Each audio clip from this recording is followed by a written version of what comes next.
आज का जो हमारा मैसेज है वो है the war of Israel is ours too. कि जो यहूदियों का युद्ध है या जो इज़राइल का युद्ध है वो हमारा भी है। वो युद्ध हमारा भी है। नो, इसके लिए मैं चाहता हूं कि हम परमेश्वर के वचनों से पढ़ें। इफिसियों अध्याय 6 और उसके वचन 10 से लेकर 12 तक को पढ़ेंगे। इफिसियों अध्याय 6 और उसके वचन 10 से लेकर 12 तक को पढ़ेंगे। यहां पर वचन क्या कहता है, चलिए हम पढ़ते हैं इस वचन को। ध्यान से सुनिए। अगर आपके पास आपकी बाइबल है तो प्लीज आप अपनी बाइबल को ओपन कर सकते हैं। नहीं है तो आप वचन को ध्यान से सुने। लिखा है यहां पर, इसलिए प्रभु में और उसकी शक्ति के प्रभाव में बलवंत बनो। परमेश्वर के सारे हथियार बांध लो कि तुम शैतान की युक्तियों के सामने खड़े रह सको। क्योंकि हमारा ये मल युद्ध लहू और मांस से नहीं परंतु प्रधानों से और अधिकारियों से है और इस संसार के अंधकार के हाकिमों से और उस दुष्टता की आत्मिक सेनाओं से है जो आकाश में है।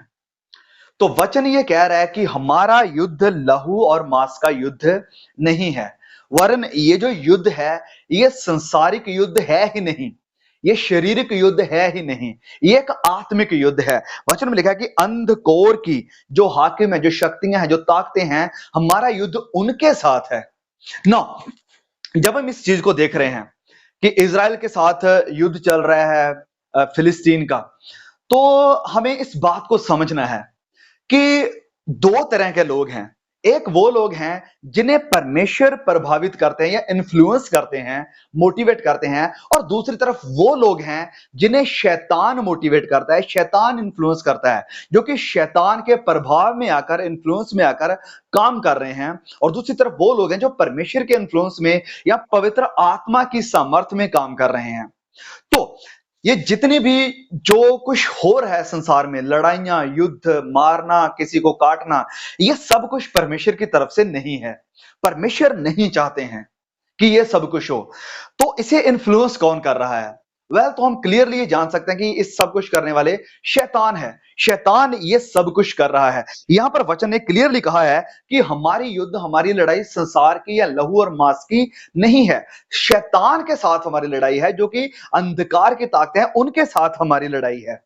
तो जब हम इन सब चीजों को होते हुए देख रहे हैं, जब हम न्यूज में इन सब चीजों को देखते हैं, जब हम अखबार में इन चीजों के विषय में पढ़ते हैं, जब हम यूट्यूब के ऊपर इन चीजों के विषय में सुनते हैं या देखते हैं, तो तुरंत हमें किसी एक पर्टिकुलर लोगों के प्रति नफरत रखने की जरूरत नहीं है।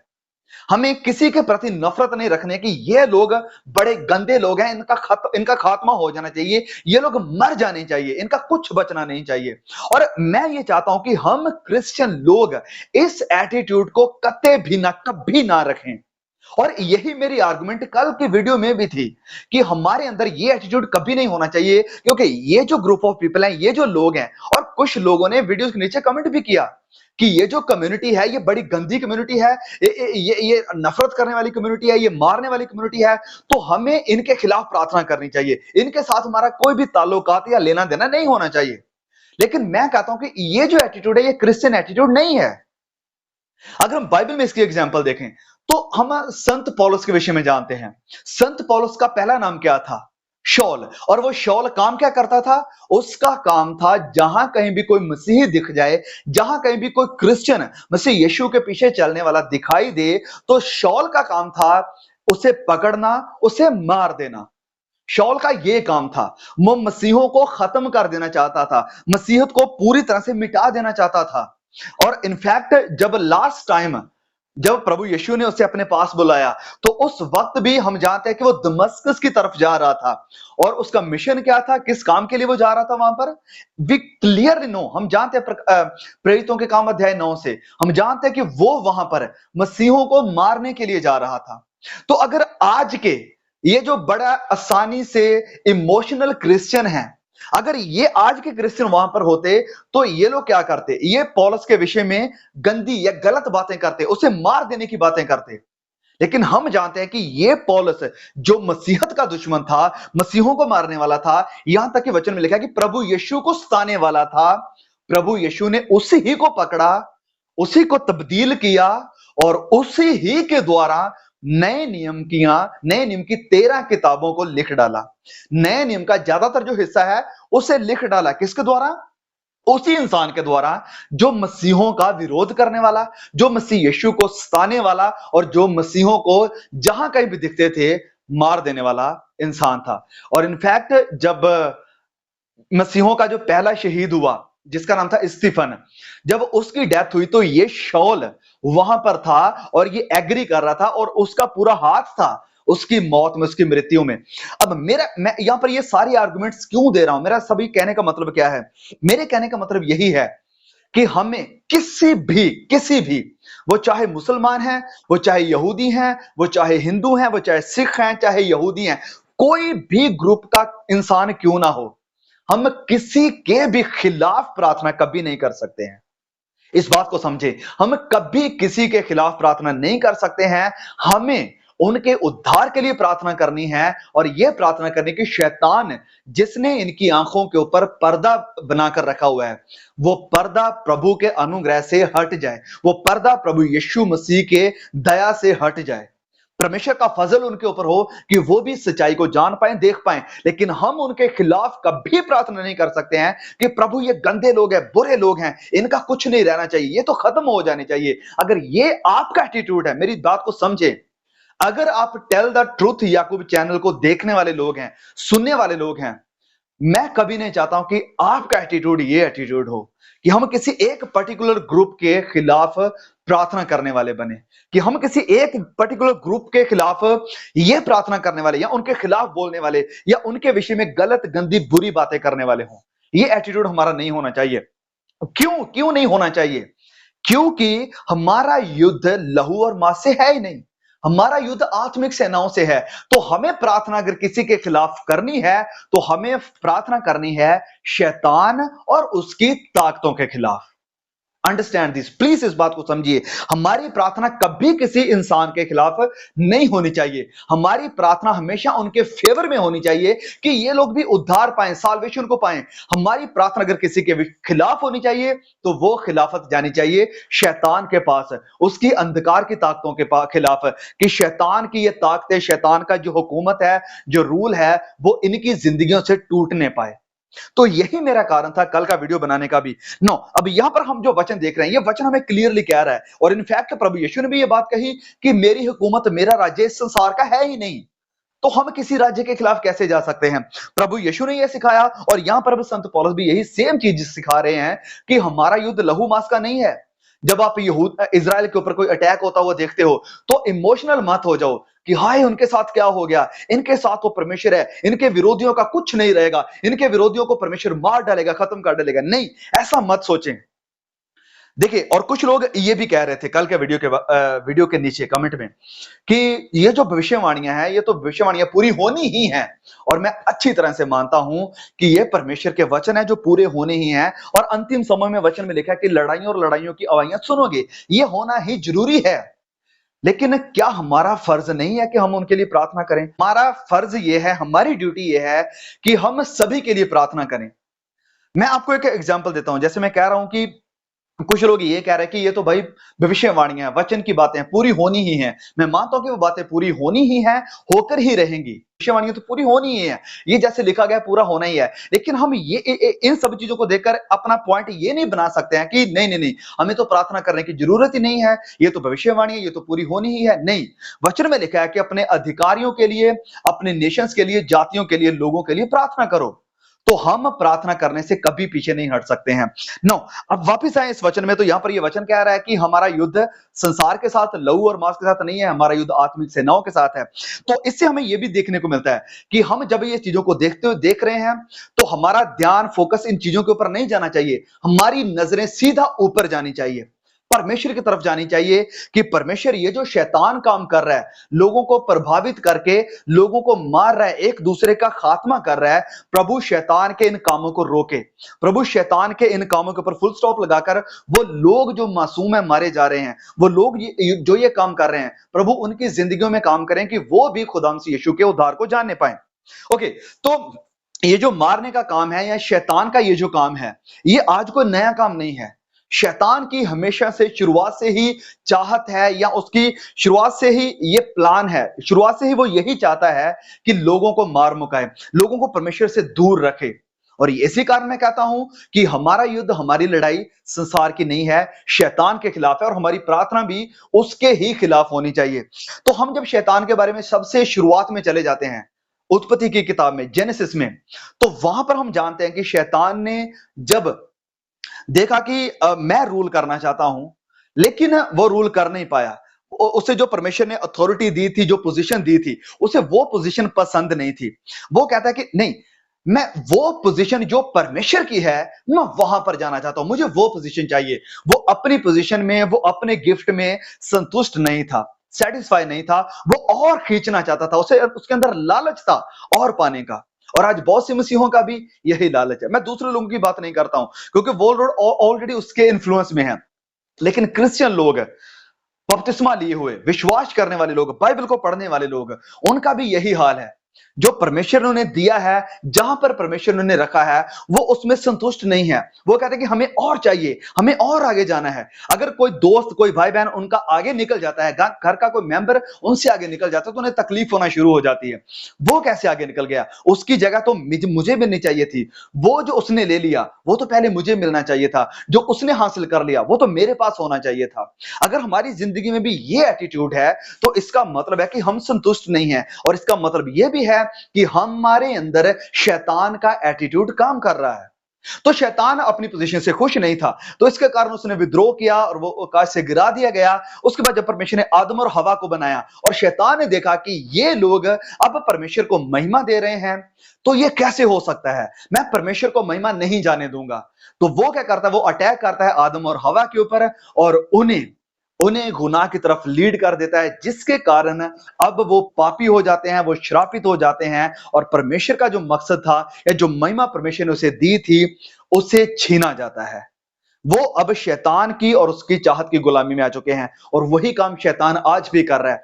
वो नहीं चाहता कि हम परमेश्वर को महिमा दें, वो नहीं चाहता कि हम परमेश्वर के साथ रिलेशन को बनाकर रखें। जैसे आदम और हवा के साथ परमेश्वर का एक रिलेशन था, परमेश्वर उसके पास आता जाता, उसके साथ फेलोशिप करता था। जैसे कि आज भी हम प्रभु यीशु के साथ प्रार्थना में फेलोशिप करते हैं, उसके साथ बैठते हैं। लेकिन शैतान जैसे उस वक्त आदम और हवा से ये नहीं चाहता था कि वो परमेश्वर के साथ रिलेशन में बने रहें, आज भी वो नहीं चाहता है कि मैं और आप अपने पिता परमेश्वर के साथ रिलेशन में बने रहे।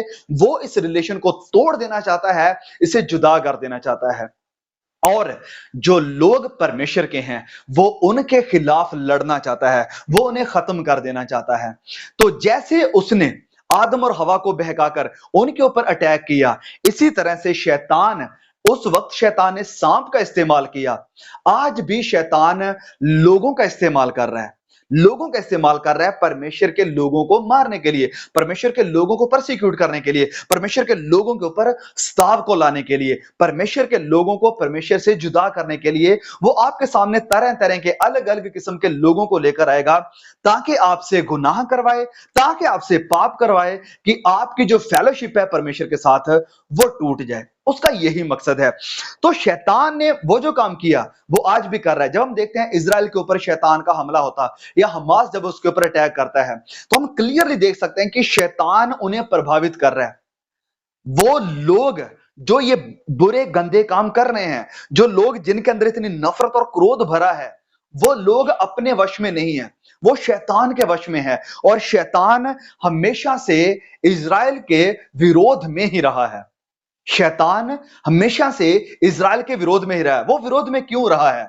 वो वो विरोध में क्यों रहा है? वो विरोध में इस कारण रहा है क्योंकि ये उसे श्राप दिया गया था, और वो शुरुआत से ही जानता है। जब हम पढ़ते हैं उत्पत्ति उसके अध्याय 3 और उस वचन 15 को, यहां पर लिखा है अध्याय 3 वचन 15 में, कि मैं तेरे और इस स्त्री के बीच में, और तेरे वंश और इसके वंश के बीच में बैर उत्पन्न करूंगा।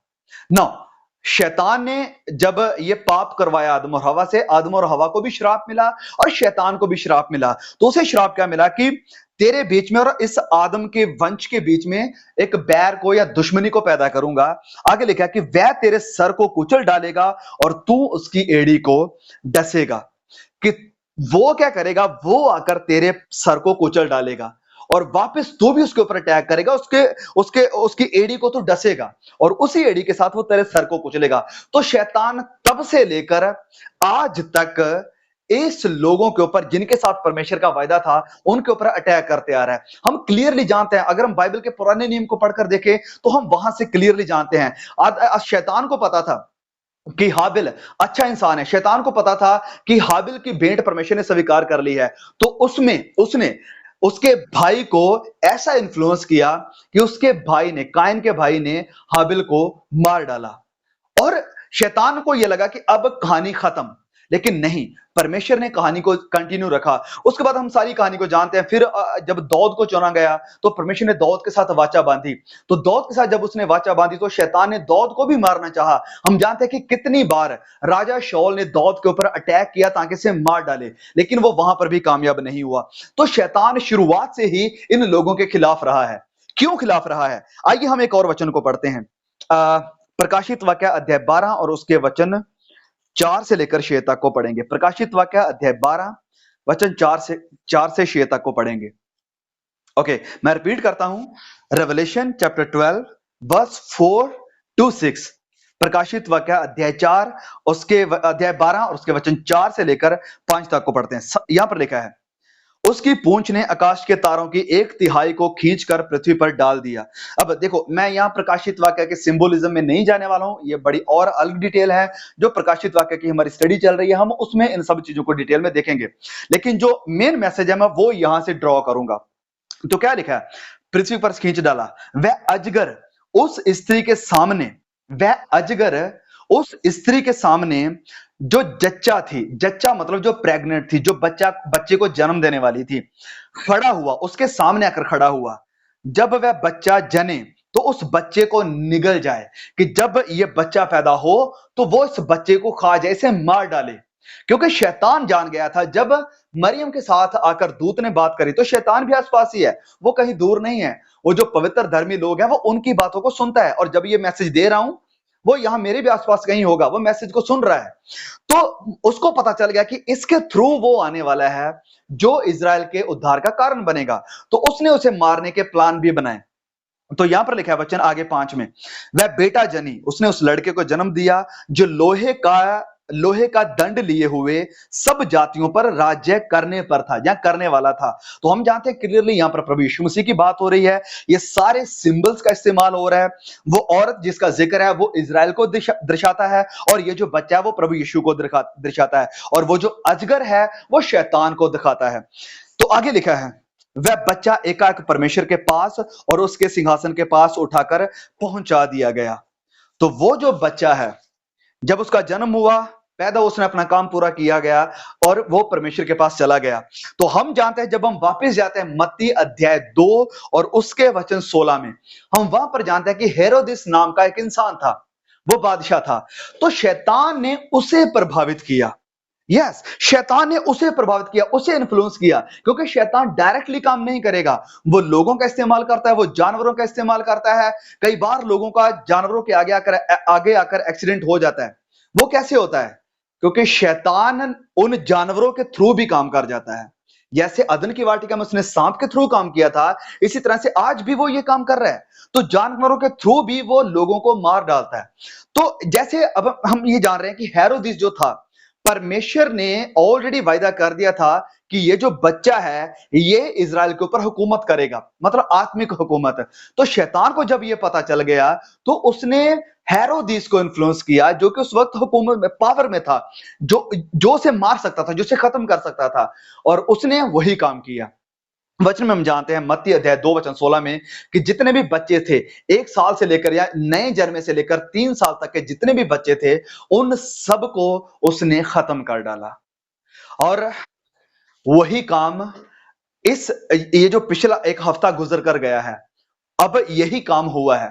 इजराइल के ऊपर जब अटैक हुआ तो कितने मासूम बच्चों को पकड़कर उनके घरों में घुसकर, क्योंकि ये जो फिलिस्तीनी आतंकवादी थे हमास के, वो इजराइल में घुस आए थे, उन्होंने जो बाउंड्रीज बनी थी उन्हें तोड़ दिया, वो पानी के थ्रू या टनल्स बनाकर इजराइल के अंदर घुसाए, और जो लोग थे, आम लोग, उनके घरों में घुसकर वहां से स्त्रियों को लिया, वहां से बच्चों को लिया, उन्हें किडनैप करके अपने घरों में लेकर गए और उनके साथ बड़ा गलत गंदा व्यवहार किया। और जो अगर आप न्यूज पढ़ोगे, मैं उन सब चीजों को यहां पर नहीं बता सकता हूं, इस कारण कल वीडियो में भी मैंने वो सब चीजें शेयर नहीं करी थी, क्योंकि वो विजुअल्स हम शेयर नहीं कर सकते हैं कुछ कारणों की वजह से। तो अगर आप न्यूज उठाकर देखते हैं इजराइल के विषय में, ऑनलाइन न्यूज को, तो आपको पता चलता है कि जो बच्चों के साथ उन्होंने हालात किए हैं, जो औरतों के साथ उन्होंने काम किए हैं, ये एक नॉर्मल इंसान नहीं कर सकता है जब तक कि उसके अंदर शैतान का आत्मा काम ना कर रहा हो। तो हेरोदिस ने भी वही काम किया। उसने जो नए जन्मे बच्चे से लेकर 3 साल तक के जितने भी बच्चे थे, सभी को मारने की आज्ञा दे दी। किस फिराक में, क्यों? क्योंकि वो चाहता था कि ये जो मसीहा जन्मा है, ये जो हुकूमत करने वाला है, ये जो मुझे कुचलने वाला है, मैं इसे कुचल दूं, इसे खत्म कर दूं। लेकिन हम जानते हैं कि परमेश्वर का प्लान कभी भी फेल नहीं हो सकता है। प्रभु यीशु ने अपना काम पूरा किया क्रूस के ऊपर।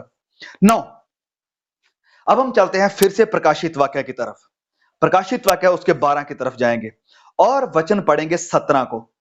और यहीं से हमारा ये जो आज का मैसेज का टाइटल था कि जो इजराइल की लड़ाई है वो हमारी भी लड़ाई क्यों है, तो यहीं से हमें इस टाइटल का जवाब मिल जाता है। लिखा है यहां पर, अध्याय 12 वचन 17, प्रकाशित वाक्य, रेवलेशन चैप्टर 12 वर्स 17। क्या लिखा है यहां पर? तब अजगर, तब अजगर यानी जब भी अजगर की बात आती है तो सोचे कि शैतान है। ये सिंबल है। सिंबल किसको दिखाता है? शैतान को। अजगर स्त्री पर क्रोधित हुआ। ये स्त्री कौन है? इजराइल। स्त्री का जिक्र जब भी आता है ये इजराइल को दिखाता है। तो स्त्री पर क्रोधित हुआ और उसकी शेष संतान से, उसकी शेष मतलब होता है जो बाकी दूसरी जो संतान है, जो परमेश्वर की आज्ञाओं को मानते और यीशु की गवाही देने पर स्थिर हैं। अब ये कौन है? उसकी बाकी संतान कौन है?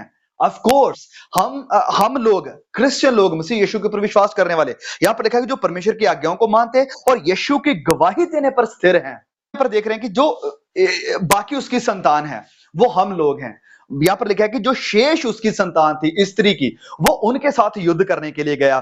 तो इसी कारण मैंने कहा कि जो इजराइल की लड़ाई है वो हमारी लड़ाई है, और हमारी लड़ाई लहू और मांस की नहीं है, हमारी आत्मिक लड़ाई है। तो शैतान का युद्ध हमारे साथ भी है, हमारे साथ भी है। यहां पर क्लियरली इस वचन में लिखा है कि जो शेष उसकी संतान है, हम किसके थ्रू निकले हैं? इजराइल के थ्रू। हम किसके थ्रू उद्धार को पाया है? इजराइल के थ्रू। हमारा मसीहा किन के थ्रू आया? इजराइल के थ्रू। प्रभु यीशु मसीह ने किसके थ्रू जन्म लिया? यहूदा के गोत्र के थ्रू, यानी यहूदियों के थ्रू। तो यही कारण है कि शैतान इजराइल के ऊपर तो अटैक कर ही रहा है। वो जो स्त्री है उसके पीछे तो वो लगा ही हुआ है शुरुआत से ही। लेकिन उसकी जो शेष संतान है, मतलब जो उसके थ्रू और लोग आए हैं, वो लोग हम हैं, और हमारे ऊपर भी शैतान का अटैक बरकरार है।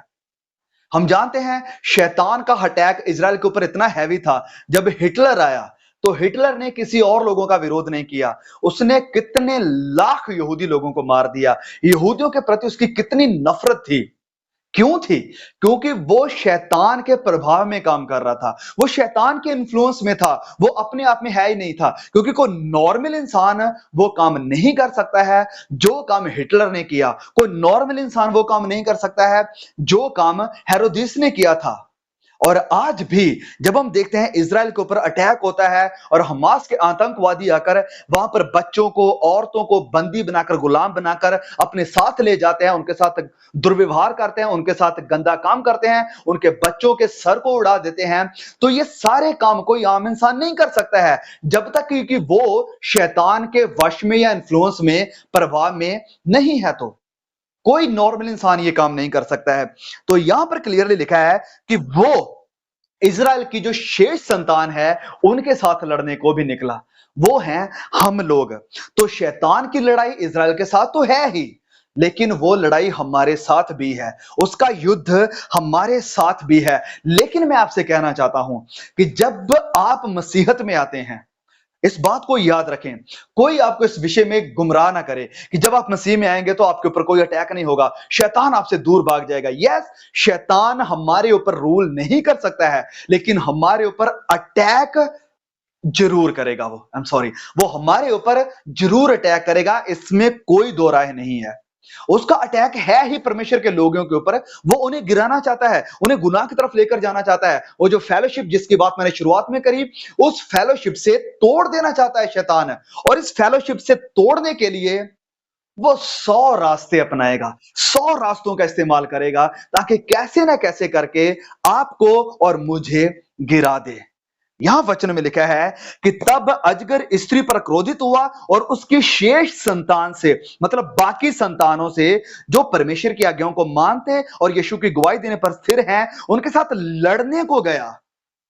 उनके साथ वह लड़ने को गया, मतलब वो हमारे साथ लड़ाई करता है, युद्ध करता है। तो मेरे प्रिय भाइयों बहनों, हम इस बात को कभी भी ना भूलें कि जैसे हमारे मसीहा ने, जैसे हमारे उद्धार के चैंपियन ने, खुदा से यीशु ने शैतान को क्रूस के ऊपर कुचला है, तो वही ताकत, वही सामर्थ्य परमेश्वर ने हमें भी दी है कि हम उसकी सारी ताकतों को, उसकी सारी योजनाओं को, उसके हर एक प्लान को, उसकी हर एक गतिविधि को, उसकी सारी ताकतों को कुचल डालें। ये ताकत परमेश्वर ने मुझे और आपको भी दी है। मसीह यीशु की इसके लिए महिमा करें। Thank you Jesus. तो अगली बार सुने, अगली बार जब भी शैतान आपके ऊपर अटैक करता है, जब वो आपको गिराने की कोशिश करता है, और अगर आप उसकी गुमराही में नहीं आते हैं, अगर आप उस पाप के ऊपर जीत पा लेते हैं, तो आपने शैतान को अपने पैरों तले कुचल दिया। जब शैतान आपको इमोशनली ब्लैकमेल करता है ताकि आप प्रभु से दूर हो जाएं, तो आप उसे अगर ना कह देते हैं, तो आपने उसे अपने पैरों थले कुचल दिया। उसकी ताकतों का आपने कुचल दिया। जब भी आप पाप को ना करते हैं, जब भी आप गलत देखने को ना करते हैं, जब भी आप गलत सुनने को ना करते हैं, जब भी आप गलत सोचने को ना कहते हैं, जब भी आप गलत बोलने को ना कहते हैं, तो आप शैतान के सर को कुचल रहे हैं, मसीह यीशु की तरह, हमारे उद्धारकर्ता की तरह। क्यों? क्योंकि उसका युद्ध लगातार हमारे साथ बना हुआ है। मैं आज अमृतसर में था पूरा दिन, सुबह से निकले हुए थे और अभी मीटिंग शुरू होने से तकरीबन मतलब 4:30 से भी ज्यादा टाइम हो गया था। तो उसके बाद हम वापस आए। अमृतसर में किसी काम के लिए हम गए हुए थे, और हमारा भाई है वहां पर रंजीत। सो मसीह में बड़े प्यारे हमारे भाई हैं। तो वो एक ऐसा काम करते हैं, मीटर रीडिंग का काम करते हैं। तो उनके थ्रू जो 2 नंबर का काम है वो बहुत ज्यादा होने की संभावना है, और वो करते भी रहे हैं, उन्होंने किया भी है, बहुत 2 नंबर का पैसा भी बनाया। लेकिन जब से उन्होंने सच्चाई के वचन को रिसीव किया अपनी जिंदगी में, सच्चाई को जाना, तो वो सारे ये जो 2 नंबर के काम थे कि रीडिंग कम करके लोगों के बिल कम कर देने, वो काम उन्होंने पूरी तरह से छोड़ दिया है। तो वो कहते हैं कि कई कई बार पैसे का लालच भी आता है कि लोग कहते हैं ओके ठीक है, मैं तुम्हें 3,000 दे दूंगा, 4,000 दे दूंगा। तो वो पैसे के लालच को अब ना कह चुके हैं ऑलरेडी। तो अब शैतान उन्हें दूसरे तरीके से गिराने की कोशिश करता है, और वो है इमोशनल करके। उनके सामने, मैं आज जब उनके साथ था, तो एक औरत काफी बुजुर्ग थी, और वो उसके सामने आकर रोने लगी। उसके आंखों में पानी आ गए कि प्लीज बेटे, मेरा कोई भी नहीं है, जो रेंट में मैंने घर दिया हुआ है उसी से मेरा पैसा आता है, तो प्लीज मेरी रीडिंग इस बार कम डाल देना ताकि मेरा बिल इतना ना आए। तो वो हमारी बाद में बातचीत हो रही थी जब हम वहां से निकल आए, कि देखो शैतान अब इमोशनली ब्लैकमेल करने लगा है कि ओके, जब मैंने इसके ऊपर पैसा बढ़ाया, पैसे के साथ तो ये हिला नहीं, पैसे को इसने ना बोल दिया, मेरे मेरे सर को कुचल दिया पैरों के नीचे। अब मैं इसे इमोशनली गिराने की कोशिश करता हूं कि ओके, ये कहे कि हाँ बेचारी कितनी बुजुर्ग है, इसके ऊपर तरस आना चाहिए, इसकी मदद कर देनी चाहिए और गुनाह कर देना चाहिए। और शैतान यही तो चाहता है, वो आपको लालच देगा, वो आपको गुमराह करने के लिए आपको इमोशनल कर देगा, ऐसे ऐसे हालात बना देगा कि आपको लगेगा कि हाँ यार, कर ही देना चाहिए ये काम, अब क्या करना चाहिए, इससे आगे अब क्या करें। तो शैतान की मैं बातें कर रहा हूं कि शैतान का ये जो युद्ध है इजराइल के साथ है, और ये हमारे साथ भी है। फिर हम वापस आते हैं इफिसियों अध्याय 6 और उसके वचन 17 में। इफिसियों अध्याय 6 और उसके वचन 17 में। और ये हमारे जो मैसेज है, इसमें हमें उम्मीद देगा। उम्मीद क्या है? उद्धार का टोप और आत्मा की तलवार जो परमेश्वर का वचन है, ले लो। उद्धार का टोप और आत्मा की तलवार, जो परमेश्वर का ये वचन है। यस, ये जो परमेश्वर का वचन है इसे ले लो।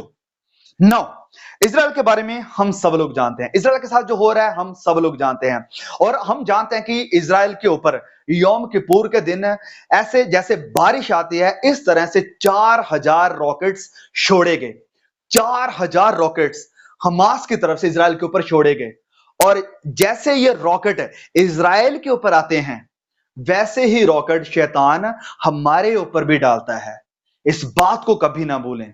ये जो फिजिकल लड़ाई हम इजराइल और फिलिस्तीन के बीच में देख रहे हैं, ये सेम लड़ाई, आत्मिक युद्ध भी हमें समझने की जरूरत है। ये सेम लड़ाई शैतान की हमारे साथ भी है। जैसे 4000 रॉकेट उसने इजराइल को मार देने के लिए, कर देने के लिए छोड़े, वो सेम उसके रॉकेट्स हमारे ऊपर भी आते हैं। उसका अटैक हमारे मन के ऊपर है, हमारी सोचों विचारों के ऊपर है, उसका अटैक भी हमारे ऊपर है। लेकिन हम आप में से कितने लोगों को पता है इजराइल की जो आयरन डोम है उसके विषय में? इजराइल की जो डोम है उसके विषय में हम सबको पता है कि ये एक ऐसा डिफेंस सिस्टम है कि जब भी इजराइल के ऊपर अटैक होता है, कोई रॉकेट छोड़ा जाता है, तो ये जो आयरन डोम है, यहां से एक रॉकेट निकलता है जो कि जो हवा में दुश्मन का रॉकेट आ रहा है, हवा में ही उसे भस्म कर देता है, उसे खत्म कर देता है, ताकि इजराइल के लोगों का या किसी का भी नुकसान ना हो। अब हमारी आयरन डोम क्या है? वचन में लिखा है हमारी आयरन डोम है उद्धार का टोप। यस, हमारी आयरन डोम क्या है? आत्मा, हमारे उद्धार का टोप। अब आप में से ही किसी ने एक दो तीन मीटिंग पहले किसी ने ये सवाल किया था कि भाई ये आत्मा का टोप क्या है, तो आज हमें उसका जवाब भी मिल जाएगा। तो ये जो आत्मा का टोप है ये क्या है? जो शैतान हमारे ऊपर अटैक करता है, वो रॉकेट छोड़ता है वो हमारे ऊपर, ताकि हमारे ख्यालों से हमें परमेश्वर से दूर कर दे, हमारे ख्यालों में गंदगी भर दे, हमारे ख्यालों से डॉट पैदा करके हमें परमेश्वर से दूर करे, हमें वचनों के ऊपर विश्वास ना करने दे। तो ये जो शैतान के अटैक हैं ये लगातार बने हुए हैं, लेकिन हमारे पास हमारी आयरन डोम क्या है? साल्वेशन का टॉप, हेलमेट ऑफ साल्वेशन। ये जो मुक्ति का, उद्धार का, नजात का टॉप है, ये हमारी आयरन डोम है जो शैतान के हर एक हमले को भस्म कर देती है, उसे तोड़ देती है, उसे खत्म कर देती है, इसका प्रभाव हमारे ऊपर होने नहीं देती है। नो, अब इसका क्या मतलब? उद्धार का टोप, इसका क्या मतलब है? उद्धार के टोप का सिंपली मतलब है कि मन से हमें पूरा विश्वास है, यहां से कोई डॉट नहीं है, हमें पूरा पता है, हमारी सोच बोझ में हमें पूरी तरह से पता है कि हम बचाए गए हैं, हम बचा लिए गए हैं, हम छुटकारा पा लिए गए लोग हैं, हमने उद्धार पा लिया है, हमने छुटकारा पा लिया है। We are redeemed, we have been redeemed. और हमें यह भी विश्वास है, हमें यह पूरा ख्याल है, हमें कोई इसमें डॉट नहीं है कि हम मसीह यीशु में हैं, हम मसीह यीशु में हैं, हमने उद्धार पा लिया है, हमने छुटकारा पा लिया है, हम मसीह यीशु में आजाद हैं। तो शैतान आपको क्या करेगा? आपको इस उद्धार से दूर करने के लिए वो कहेगा, हे तुम्हें याद है तुम्हारे पुराने गुनाह, तुम्हें याद है तुमने क्या किया था, तुम्हें याद है तुम क्या करते रहे हो? तो वो हमें फिर से हमारी पुरानी जिंदगी लाकर हमें निराश करने की, हमें हताश करने की और हमें डिस्टर्ब करने की कोशिश करेगा। वो हमारे माइंड के साथ गेम खेलकर हमें इस उद्धार के गिफ्ट से डाइवर्ट करने की कोशिश करेगा। अब डाइवर्ट का क्या मतलब होता है? जब हम रोड के ऊपर जाते हैं, बाइक चलाते हुए, गाड़ी चलाते हुए, तो कई बार हमें एक वहां पर सिग्नल, एक बोर्ड लगा हुआ दिखाई देता है जिसके ऊपर लिखा होता है डाइवर्जन। और इस विषय में हम आगे वीडियो में बात करने, आगे जो हमारा मैसेज होगा नेक्स्ट सैटरडे मीटिंग में, वहां उसमें बात करेंगे। अब डाइवर्जन क्या होती है? अगर आप थोड़ा सा भी जो रोड को आपने लिया हुआ उससे थोड़ा सा भी इधर हो जाते हैं, तो आपकी जो मंजिल है, जहां आप जा रहे हैं, आप उससे चूक जाएंगे, आप वहां अपने फाइनल डेस्टिनेशन तक कभी पहुंच नहीं पाएंगे। तो शैतान ये करना चाहता है, वो आपको डाइवर्ट करने की कोशिश करेगा।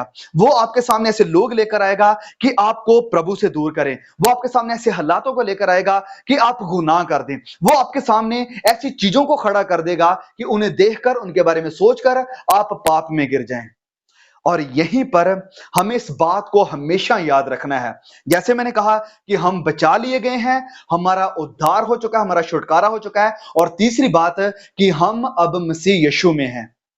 तो हर वक्त इस बात को याद रखें, जब भी कोई पाप आपके सामने आता है कि नहीं, मैं मसीह यीशु में हूं। याद दिलाएं अपने आप को, ये उद्धार का टोप है। याद दिलाएं, मैं मसीह यीशु में हूं, मैं प्रभु यीशु मसीह की धार्मिकता हूं।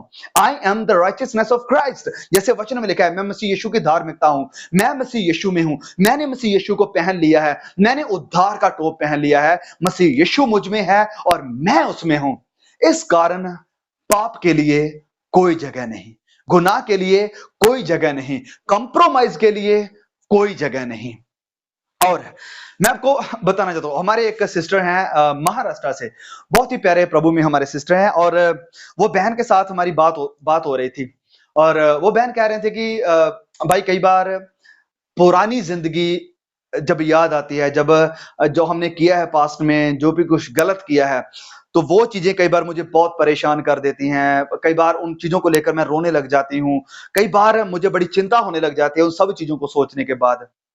तो मैं आपको कहना चाहता हूं कि मैंने उनसे यही कही कि शैतान यही तो चाहता है, शैतान यही तो चाहता है। वो आपको आपका पास्ट याद दिलाता है ताकि आप चिंता करें, ताकि आपके अंदर डाउट खड़ा हो जाए। क्योंकि आप जानते हो, वचन पढ़ने वाले हो, प्रभु यीशु ने कहा कि जितनी दूर पश्चिम है पूर्व से, उतनी दूर तुम्हारे गुनाहों को मैंने कर दिया है। मैंने तुम्हारे गुनाहों को कभी याद नहीं करूंगा, ये प्रभु यीशु कहते हैं, परमेश्वर का वचन कहता है। और प्रभु यीशु ने ये कहा कि जा तेरे सारे गुनाह माफ हुए। तो जो कुछ भी आपने किया है, वो चाहे कल किया हो, वो चाहे 7 साल पहले किया हो, वो चाहे 10 साल पहले किया हो, वो सारा आपका खाता क्लियर हो चुका है। You don't need to think about it any more. आपको अब इसके बारे में सोचने की जरूरत नहीं है। आप इसे दिमाग में मत लेकर आए। प्रभु यीशु ने आपके अकाउंट को क्लियर कर दिया है। ओके, इसके एग्जांपल देता हूं ताकि हम आसानी से समझ जाएं। सपोज करें आपके आसपास के घर में जो भी कोई शॉप है, जहां से आप कोई भी अपने घर का सामान लेकर आते हैं, चीनी लेकर आते हो, पत्ती, ये वो सब कुछ जो भी घर की जरूरतें होती हैं। और वहां पर पिछले कुछ 5 सालों से हो सकता है आप उधार लेते आ रहे हो, और वहां पर आपका बिल बन चुका है 1 लाख रुपए। और कोई जो आपसे मोहब्बत रखने वाला है और जो कि आपकी मदद करने वाला है, अगर वो आए और वो कहे कि भाई देखो, आपको टेंशन लेने की जरूरत नहीं है, आपको उस बिल के विषय में सोचकर चिंता करने की जरूरत नहीं कि हाय मेरा 1 लाख रुपया बिल, मेरा क्या होगा, वो मुझे पकड़वा देगा, वो मेरे ऊपर कोई एक्शन ना ले ले, अब मुझे कौन छुड़ाएगा, मेरा क्या होगा। तो वो इंसान कहे, आपकी मदद करने वाला, कि भाई चिंता मत करो, मैं तुम्हारे साथ हूं, टेंशन मत लो, मैं तुम्हारी मदद करूंगा।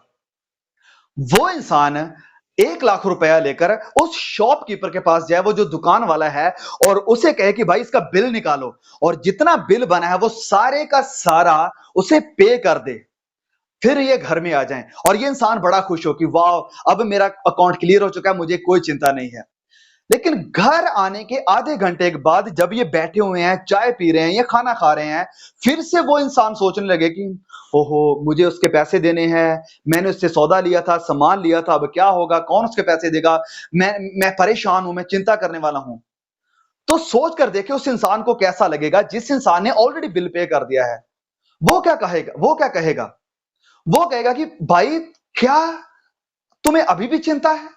मैंने तो ऑलरेडी वो सारा बिल पे कर दिया है जो तुम्हारे विषय में था, जो तुम्हारे ऊपर बोल रहा था, जो तुम्हारे खिलाफ बोल रहा था, वो सारा बिल मैंने पे कर दिया है। आपका खाता क्लियर है, आपको कोई चिंता करने की जरूरत नहीं है। तो why are you worrying about the thing that has been already cleared? जो चीज ऑलरेडी साफ हो चुकी है, क्लियर हो चुकी है, जिसका कोई नामो निशानी नहीं रहा है, तो उस चीज को लेकर आप क्यों चिंता कर रहे हो? और ये काम हम में से बखूबी करते हैं बहुत सारे लोग।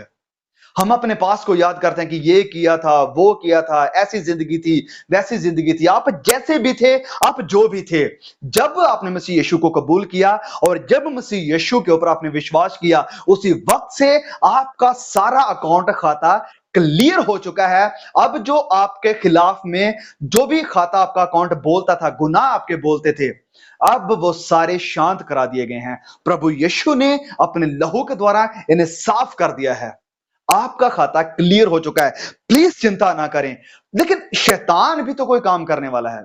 शैतान क्या करता है? शैतान कहता है कि नहीं नहीं नहीं नहीं नहीं, तुम सोचो, तुम क्या होते थे, तुम बड़े भक्त बने फिर रहे हो, बड़ी प्रार्थना करते हो, बड़ा ये अच्छे अच्छे काम करने की सोच रहे हो, तुम्हें पता भी है तुम क्या थे? तो जब शैतान तुम्हें तुम्हारा पास याद दिलाता है, उसे उसका फ्यूचर याद दिलाओ कि शैतान दफा हो यहां से, तू जानता है मैं कौन हूं? मैं मसीह यीशु में हूं। तू जानता है मैं किस में हूं? मैं मसीह यीशु में हूं और मसीह यीशु मुझ में है। तू जानता है मैं किसका बेटा हूं या किसकी बेटी हूं? मैं मसीह यीशु की बेटी हूं। तू जानता है मसीह यीशु ने मेरे लिए आज से 2000 साल पहले क्रूस के ऊपर क्या किया था? उसने मेरे गुनाह के सारे लेखे को, सारे खाते को क्लियर कर दिया है। कुछ भी मेरे खिलाफ नहीं है। शैतान जब आपके पास को याद दिलाए, उसे उसका फ्यूचर याद दिलाओ कि क्या शैतान तू जानता है कि तेरे साथ क्या होने वाला है? क्या तुझे पता है कि तेरा एंड क्या है? मैं जानता हूं मेरे साथ क्या होने वाला है। मैं जानता हूं मेरा एंड क्या है। मैं हमेशा की जिंदगी अपने बल, अपने जोर के द्वारा नहीं, परमेश्वर के अनुग्रह के द्वारा, उसकी दया के द्वारा और उसके ऊपर विश्वास करने के द्वारा हमेशा की जिंदगी उसके साथ गुजारूंगा, उसके साथ हुकूमत करूंगा। तू हुकूमत करना चाहता था बल और जोर के साथ, लेकिन अब हम हुकूमत करेंगे उसके साथ बल और जोर से नहीं, वरन उसी ही के अनु के द्वारा और उसी के ऊपर विश्वास करने के द्वारा। और तू क्या करेगा? तेरा एंड प्रकाशित वाक्य की किताब में लिखा है कि तू हमेशा के लिए उस आग में, आग की झील में डाला जाएगा जिसका धुआं कभी खत्म नहीं होता है। शैतान के हर एक ख्याल का, हर एक डॉट का आपके पास जवाब है। लेकिन प्रॉब्लम यह है कि आपको प्रभु यीशु के ऊपर विश्वास नहीं है। प्रॉब्लम यह है कि आप इसे नहीं पढ़ते हो, और अगर इसे पढ़ते भी हो तो आपको इसके ऊपर विश्वास नहीं है। और यहीं से मैं कह रहा हूं कि यही हमारी आत्मा का टॉप है, हमारे साल्वेशन का टॉप यही है कि हमने उद्धार पा लिया है। कोई पास्ट हमारे खिलाफ नहीं है, कोई गुनाह हमारे खिलाफ नहीं है। इट हैज बीन क्लियर्ड, वो सब क्लियर हो चुका है, कुछ भी हमारे खिलाफ नहीं है। लेकिन शैतान अटैक करेगा, वो आपको डाइवर्ट करने की कोशिश करेगा, वो आपको दूर करने की कोशिश करेगा। लेकिन जैसे मैंने कहा कि प्रभु यीशु में आप हैं, आप में प्रभु यीशु का आत्मा है। इसे कभी ना भूलें और इस बात को कभी अपने ख्याल से जाने ना दें कि आप बचाए गए हैं। बचाए जाने का मतलब कि इस पाप से प्रभु ने आपको बाहर निकाल दिया है, पाप की गुलामी से। सो इस बात को कभी ना बोलें कि आप रिडीम्ड कर लिए गए। रिडीम मतलब होता है खरीद लेना। तुम्हें खरीद लिया गया है, मुझे खरीद लिया गया है। अब हमारा मालिक, ऑनर मसीह यीशु है। तीसरी बात है, इस बात को याद रखें कि मसीह यीशु में है आप, कि आप अब मसीह यीशु में हैं और उसका आत्मा आप में है। और ये जो लड़ाई इज़राइल की है, वो लड़ाई हमारी है। जैसे इज़राइल के ऊपर हमास अटैक करता है, शैतान भी हमारे ऊपर अटैक करता है। लेकिन इज़राइल के पास आयरन डोम है उन्हें प्रोटेक्ट करने के लिए, लेकिन हमारे पास वो आयरन डोम है जो कभी मिस नहीं होती। ये जो आयरन डोम इज़राइल की, वो कभी मिस हो जाती है। इसी कारण तो इतने अटैक हो गए, इतना हमला हो गया, इतने लोग मर गए। लेकिन जो हमारी आयरन डोम है, परमेश्वर की निजात, उसके ऊपर विश्वास, वो कभी फेल नहीं होती। शैतान के हर एक अटैक के खिलाफ लड़ने के लिए आपके पास सामर्थ है, आपके पास ताकत है, क्योंकि यह अधिकार प्रभु यीशु ने मुझे और आपको दिया है। हमारे पास यह ताकत कहां से आई? क्योंकि पवित्र आत्मा हमारे साथ है, क्योंकि प्रभु यीशु हमारे साथ है, जिसने इस शैतान को ऑलरेडी क्रूस के ऊपर लताड़ दिया है, उसे कुचल दिया है। तो आप भी शैतान के हर एक डॉट को, शैतान के हर एक ख्याल को, शैतान की हर एक डाइवर्जन को, शैतान के हर एक बातों को कुचल देने वाले बने। May God bless you through this message. अगर ये मैसेज अच्छा लगा है तो मेरी आपसे रिक्वेस्ट है कि इस मैसेज को सिर्फ यहीं तक ना रखें, इस मैसेज को अपनी जिंदगी में हमेशा के लिए जोड़ लें। और इन तीन बातों को कभी ना भूलें कि आप कौन हैं और आप किस में हैं और आपके लिए प्रभु यीशु ने क्या किया है। इन बातों को कभी ना भूलें। लेकिन ये जो युद्ध है शैतान के साथ, जब तक आपके अंदर, मेरे अंदर सांसें हैं, ये युद्ध चलता रहेगा। वो हमले फिलिस्तीन के ऊपर, जैसे इजराइल के ऊपर लगातार ये अटैक होते रहते हैं। जब से इजराइल बना है 1948 से, वो तब से अटैक होते आ रहे हैं इजराइल के ऊपर, आज तक भी हो रहे हैं। ऐसे ही हमारे ऊपर भी शैतान के ये अटैक होते रहेंगे जब तक हमारे अंदर सांसें हैं। लेकिन इस सारे अटैक के खिलाफ हमारे लिए परमेश्वर का वचन है, हमारे लिए उद्धार है। प्रभु इन वचनों के द्वारा आप सभी भाई बहनों को बहुत ज्यादा आशीष दे, ब्लेस करे। Thank you so much. आइए सब अपनी आंखों को बंद करते हैं और प्रार्थना करते हैं। सामर्थ्य खुदा, मेरे पवित्र अनुग्रहकारी पिता, हम आपके पवित्र महान कदमों में आते हैं। आप फजल करने वाले हैं, आप दया करने वाले हैं, आप ही महान परमेश्वर हैं। आप हमें बल देने वाले, आप हमें जोर देने वाले, आप हमें तसल्ली देने वाले, आप हमें हिम्मत देने वाले परमेश्वर पिता। हमारा विश्वास किसी इंसान पर नहीं, हमारा विश्वास संसार की चीजों पर नहीं, लोगों का भरोसा घोड़ों पर है, रथों पर है, लेकिन हमारा भरोसा आप ही के ऊपर है। मैं अपनी नजरें पहाड़ों की तरफ उठाऊंगा, मेरी मदद कहां से आएगी? मेरी मेरी मेरी हेल्प कहां से आती है? मेरी हेल्प, मेरी मदद हमारे यहोवा परमेश्वर की तरफ से आती है, जो जमीन आसमान को बनाने वाला, रचाने वाला और इसे चलाने वाला है। हमारी मदद पिता परमेश्वर से है, हमारी मदद पवित्र आत्मा से है। खुदा, हम अपने आप को झुकाते हैं आपके सामने। हमारे अंदर सच में कोई सामर्थ्य नहीं है। शैतान की ताकतों का सामना करने के लिए हमारे पास बुद्धि नहीं है। शैतान की युक्तियों को समझने के लिए हमारे पास समझ नहीं है। आज हम मांगते हैं, अपने आप को आपके सामने झुकाते हैं मेरे खुदा, और प्रार्थना करते हैं अपना बल दे, अपना जोर दे, ताकि हर एक शैतान के हमले को, हर एक रॉकेट जो शैतान के द्वारा छोड़ा जाता है हमें खत्म करने के लिए, हम हर उस रॉकेट को भस्म कर सकें, उसका खात्मा कर सके। ऐसा बल हमें दे, ऐसा जोर हमें दे मेरे पिता। ओ प्रभु, thank you so much, thank you Jesus. प्रभु, ये जो वचन आज बोले गए हैं, ये मेरे द्वारा नहीं, मेरी बुद्धि से नहीं, मेरी समझ से नहीं, ये आप ही की मदद के द्वारा, आत्मा की प्रेरणा में बोले गए। और जितने भी भाई बहनों ने ये मैसेज सुना है, ये हम सब के निजात के लिए और ये हम सब की आत्मिक उन्नति के लिए एक बहुत बड़ी ढाल बन जाए, एक बहुत बड़ी ताकत बन जाए हमारे लिए। ये एक बहुत बड़ी सामर्थ बन जाए कि ये वचन हमें याद दिलाए कि हम कौन हैं और किसके हैं, और हमारे लिए परमेश्वर ने क्या किया है। हो, thank you so much Lord Jesus, thank you Jesus. प्रभु, जितने भी भाई बहन सुन रहे हैं, एक एक के अंदर आपका आत्मा काम करे, एक एक की जिंदगियों में, एक एक के घरों परिवारों में आपका रूह अल कद्दूस काम करे, ताकि खुदा हम आप में बने रहें, हम निजात में बने रहें और निजात के इस काम को पूरा कर सके मेरे खुदा। Thank you so much Lord, इस प्रार्थना को सुनने के लिए, आज के वचनों के लिए, आज जो कुछ भी बोला गया, इन सब के द्वारा प्रभु आपके नाम को महिमा मिले और हम सबकी आत्मिक उन्नति होने पाए, हम सबकी आत्मिक ग्रोथ होने पाए, आत्मिक आशीषें मिलने पाए। ये प्रार्थना मसीह यीशु के नाम से मांग लेते हैं, आमीन।